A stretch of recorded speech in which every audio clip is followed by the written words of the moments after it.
जय शिवराय, जय शंभूराय, जय हर हर महादेव भावांनो. आज मी आहे ओंकारेश्वर मध्ये. तर आता आपण निघालोय ओंकारेश्वर ज्योतिर्लिंग दर्शनाला. तर चला.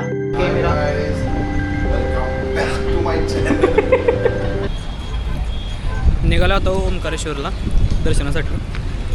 गाडी लावल्या पार्किंगमध्ये हॉटेलच्या. स्टंटच आहे इथं. हा बाई पॅन्ट अय्या आले.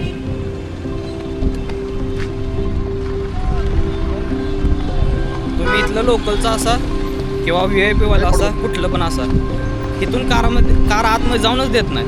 सगळ्या इथं लोकल गाडीनं टमटमनं जायला लागतं. एवढं आहे. शेजारीच कार पार्किंग होतं म्हणून लॉजच्या वरच्याच पार्किंगला गाडी लावली.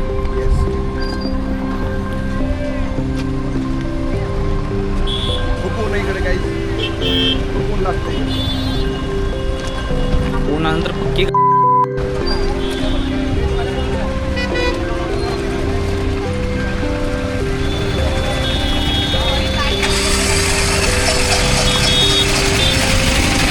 अशी रिक्षा आहे जायला.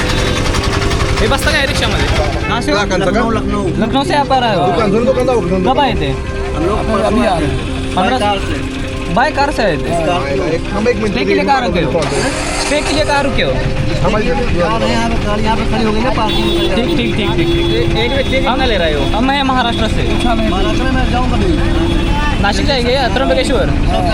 हम नासिक जा रहे हो तो एक काम करो कृष्णेश्वर भी कर लो. वो भी होगा. हम अभी कृष्णेश्वर करके यहाँ पर आए. भीमाशंकर भी होगा. भीमाशंकर भी अभी चालू हुआ है. पुणे जाने वाले हो गया. पुणे जाने वाले हो तो भीमाशंकर भी होगा. भीमाशंकर सोमनाथ नागेश्वर भी होगा. हम अभी यहाँ से महाकाल जाने वाले हैं.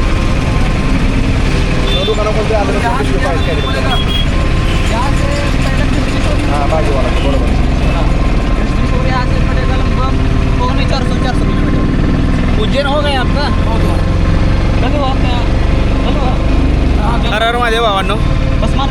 आता आपण बसलो इथे लोकल गाडीत रिक्षात.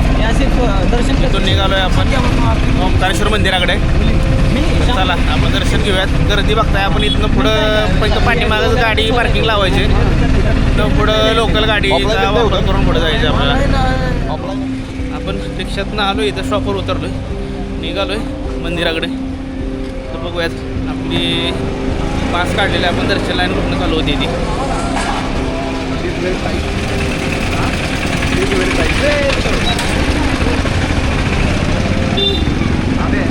ओंकारेश्वर ज्योतिर्लिंग मंदिर हे भगवान शिवांच्या द्वादश ज्योतिर्लिंगापैकी एक अत्यंत पवित्र तीर्थक्षेत्र आहे. मध्य प्रदेशातील खंडवा जिल्ह्यात नर्मदा नदीच्या पवित्र तीरावर असलेल्या मांधात म्हणजेच शिवपुरी बेटावर हे मंदिर आहे. या बेटाचा आकार पवित्र ओम चिन्हासारखा दिसतो.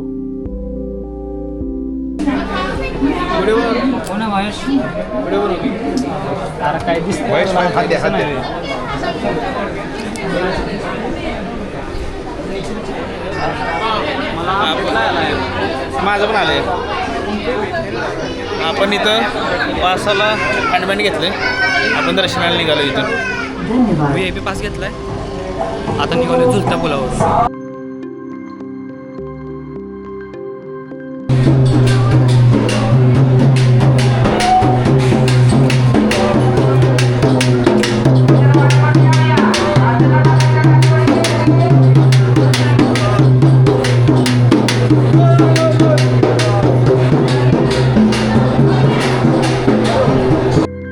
ओम हा हिंदू धर्मातील अत्यंत पवित्र प्रणव मंत्र मानला जातो.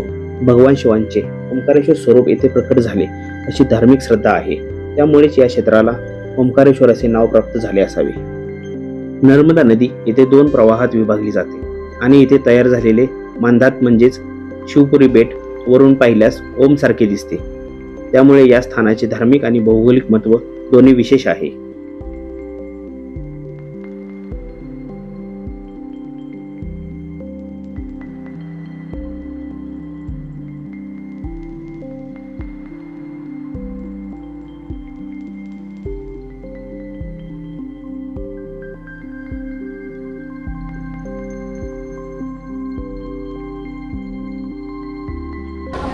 हर हर महादेव भावांनो, ओंकारेश्वर दर्शन घेऊन आपण परत बाहेर आलो आहे. आता आपण नर्मदा नदीत जाणार आहे. नर्मदा नदीची 2-3 मंदिर आहे दर्शन. नर्मदा नदी बघायला जाणार आहे आपण वाड्यात. आपण जाणार आहे नर्मदा नदी बघायला आणि अजून एक 2-3 दर्शन राहिलेत आपले इथले मंदिरांचे, ते पण करणार आहे आणि नर्मदा नदीचं पण तुम्हाला शूट दाखवतो. तर चला, हर हर महादेव गाईज. आपण आता निघालो नर्मदा नदीकडे, नर्मदा नदी बघायला. कोण जर दर्शनाला येणार असतो ओंकारेश्वरला तर भावांनो आणि त्यांच्या बहिणींनो, येताना ऑनलाईन पास बुकिंग करून या. 300 रुपये लागतील.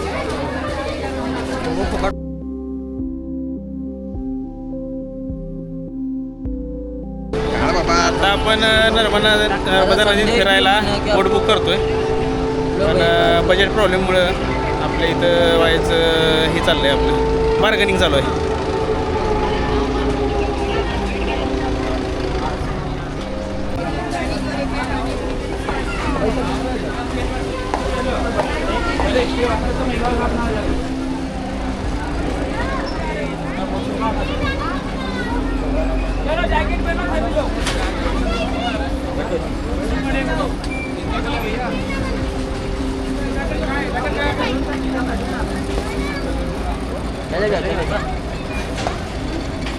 और पीछे सीट पे बैठ जाना और लाइफ जैकेट पे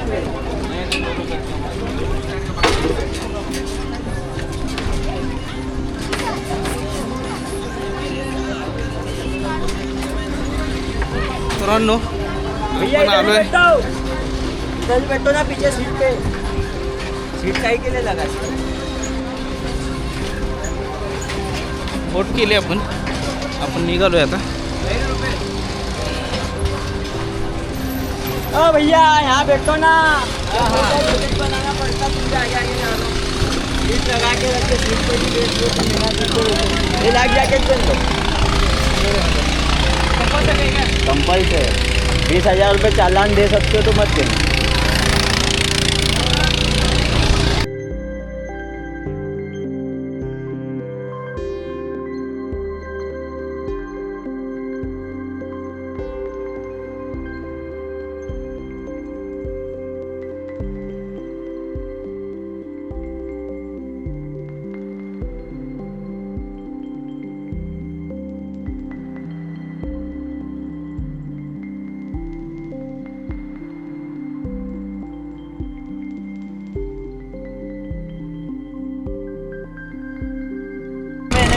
अलग अलग दिखती है. भावांनो, नर्मदा नदीचा इथं त्रिवेणी संगम आहे. इथं आपण आता इथं आलो यार. इथे त्रिवेणी संगम होतो त्या स्पॉटला.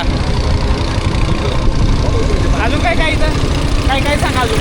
अभी अपन जाएंगे शंकराचार्य नाहर घाट देखेंगे, उसके बाद में रिटर्न. हाँ, और इधर त्रिवेणी संगम और कुछ होता है. ये ओंकारेश्वर डैम है और त्रिवेणी संगम होता है नर्मदा, कावेरी और कावा का. एक नदी की 3 धारा होती है अलग अलग, तो इसको त्रिवेणी संगम बोलते हैं.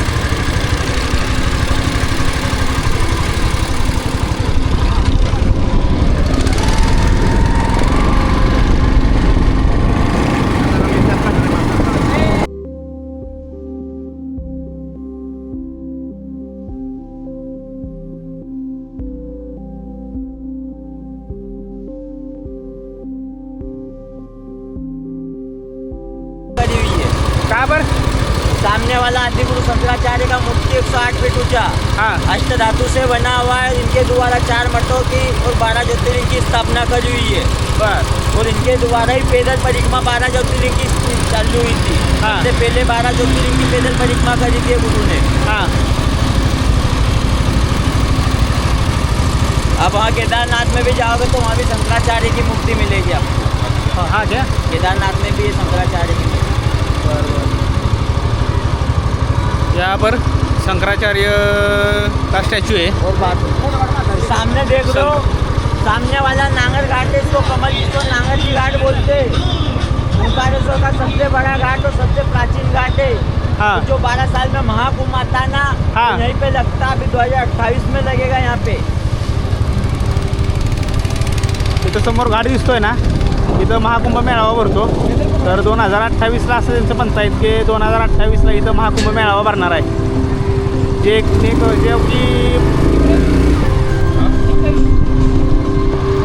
व्हिडिओ काढतो.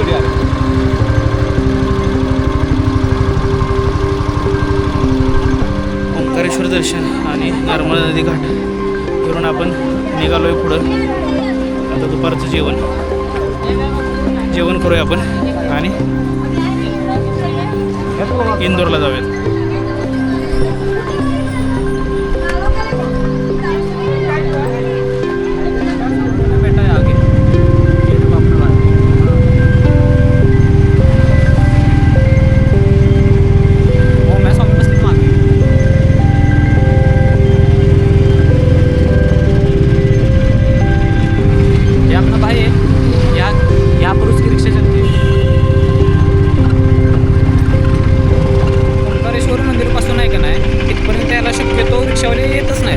आपला हा भाऊ है ओळखीचा भाई, नाम बता अपना। आकाश इंडिया। बहुत अच्छा आदमी है, उसने हमें हमारे होटल के पार्किंग पे रोक दिया। भावांनो, आता पोचलोय उज्जैनमध्ये. जवळ 6 वाजलेत, 5:45 झालेत. उज्जैनमध्ये पोचलोय. हॉटेल बघतोय आणि महाकालच्या समोरच हॉटेल बघतोय आपण. चला.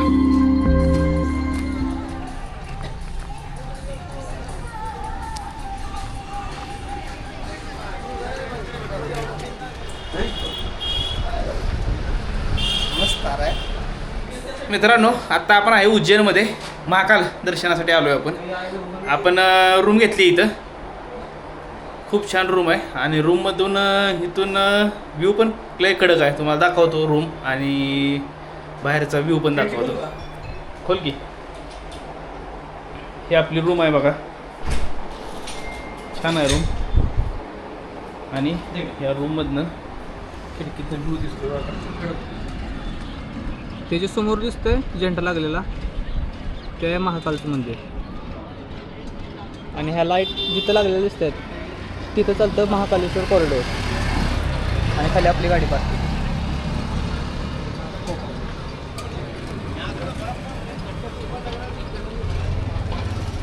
राहण्यासाठी कुठं पण जावा, रूम अशा घ्या घरासारखं फील असं पाहिजे.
मित्रांनो, आता आपण उज्जैनमध्ये मंदिरातलं कॉरिडॉर बघायला आलो आहे. व्ह्यू दाखवतोय, खूप छान आहे.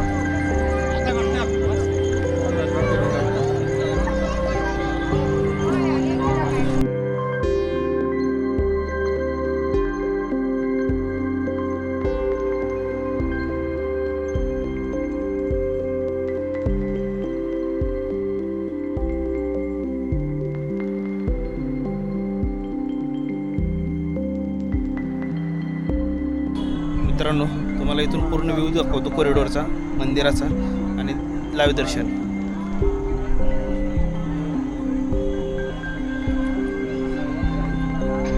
समोर लाईव्ह दर्शन आहे.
तर मित्रांनो, तुम्हाला हा व्हिडिओ कसा वाटला कमेंट करून नक्की सांगा.